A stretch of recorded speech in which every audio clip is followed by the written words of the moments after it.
আজকে কর্পোরেশনের অফিসাররা এসে যখন পরিষ্কার করতে বলেছে, তালা ভেঙে এই পার্টি অফিস, দেখুন নেতৃত্বের পার্টি অফিস, তারা এখানে এইসব হোর্ডিং ব্যানার এবং এই বাক্স দুটি রেখেছিল।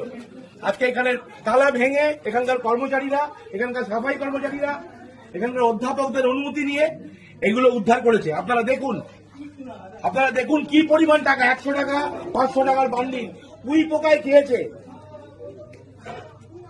এই টাকার উৎস কি আমরা জানতে চাই। এই টাকা কারা দিনের পর দিন এই কলেজে যারা দুর্নীতি করেছে, এই কলেজে যারা দিনের পর দিন ধরে দুর্নীতি করেছে, এই কলেজে দিনের পর দিন যারা টিচিং স্টাফদের ঠকিয়েছে, প্রফেসরদের সঙ্গে গুন্ডামি করেছে, তাদের প্রত্যেকের টাকা এটা। এবং এই টাকা কোথা থেকে এসছে তারও উত্তর দিতে হবে। আমরা আজ পুলিশ ডেকেছি, মিডিয়াকে আমরা খবর দিয়েছি, তারা আসছে, এগুলো তারা সিজন করবে, এগুলো তারা নেবে এবং তাদের প্রত্যেকের জন্য সাজা হবে। এবং আমরা যত অপর পর্যন্ত যেতে হয়, আমরা যে একটা শিক্ষা প্রতিষ্ঠানে, এটা কি কোনো মন্ত্রীর ঘাটের তলা? আপনারা ভাবুন, লজ্জার বিষয়। একটা শিক্ষা প্রতিষ্ঠানে এইভাবে টাকা পাওয়া যাচ্ছে উইকে খাওয়া। সুরেন্দ্রনাথ কলেজের পেছনে